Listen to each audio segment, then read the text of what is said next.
वसुदेवसुतं देवं कंसचाणूरमर्दनं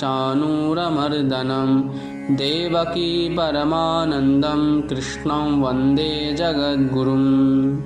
अथ प्रथमोऽध्यायः।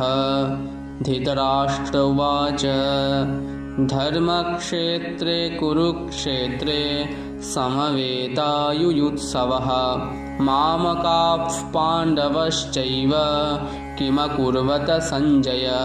सञ्जय उवाच दृष्ट्वा तु पाण्डवानीकं व्यूढं दुर्योधनस्तदा आचार्यमुपसंगम्य राजा वचनमब्रवीत् पश्यैतां पाण्डुपुत्राणाम् आचार्यमहतीं चमूं व्यूढां द्रुपदपुत्रेण तव शिष्येन धीमताम्।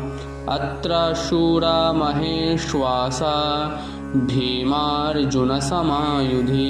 युयुधानो विराटश्च द्रुपदश्च महारथः धृष्टकेतुश्चेकितानः काशीराजश्च वीर्यवान् पुरुजित् कुन्तिभोजश्च शैब्यश्च नरपुङ्गवः युधामन्युश्च विक्रान्त उत्तमोजाश्च वीर्यवान् सौभद्रो द्रौपदेयाश्च सर्व एव महारथाः। अस्माकं तु विशिष्टाये तान्निबोध द्विजोत्तम नायका मम सैन्यस्य संज्ञार्थं तान् ब्रवीमि ते।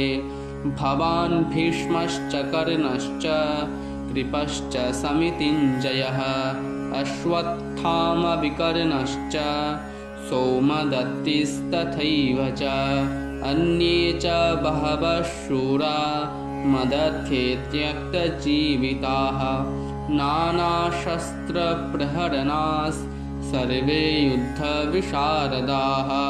अपर्याप्तं तदस्माकं बलं भीष्माभिरक्षितं पर्याप्तं त्विदमेतेषां बलं भीमाभिरक्षितम्।